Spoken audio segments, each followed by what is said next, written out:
Welcome to Healthy and Fitness Academy. Be healthy and stay fit forever with KOKOSHUNGSAN. Please subscribe and hit the notification bell for the latest updates.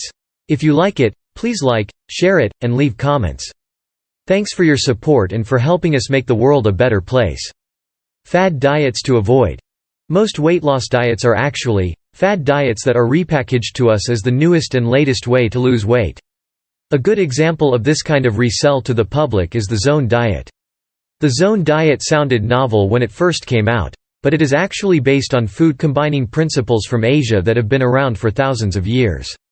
Another example is the South Beach diet, which is based on the Stillman diet from the 60s. So how do you tell if a fad diet is truly just a repackaged trend? First of all, if it is based on the way cavemen eat or on the foods eaten in the Bible, it is likely to be a bit bogus. That type of diet is based on food deprivation and vegetarianism, and both types of weight loss methods have been around for thousands of years. Basically, if the diet is based on eating mostly protein and no carbs, carbs and no protein or no fat, it is not a healthy diet. It is also a fad diet if it is based on eating only one food, such as a grapefruit-only diet or fatty foods-only diet. You just don't get all of the nutrition that you need eating this way.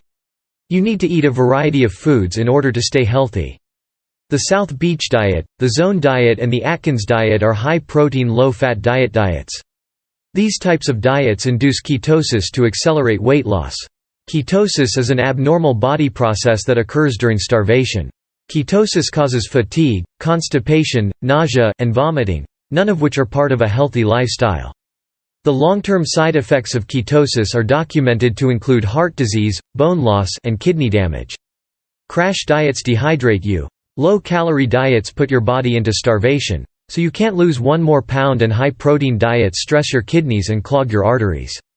You do need both protein and fat in the diet, as both serve important metabolic and physiological roles in the body. Fad and crash diets, such as the ones described above, are not only unhealthy but they are also cause rebound weight gain. If you don't gain it back within a couple of months, you are likely to gain it all back plus a bit more within a year. Also, most diets cause an initial weight loss, but the ultimate result is that you gain all of the weight back the minute you go off the plan.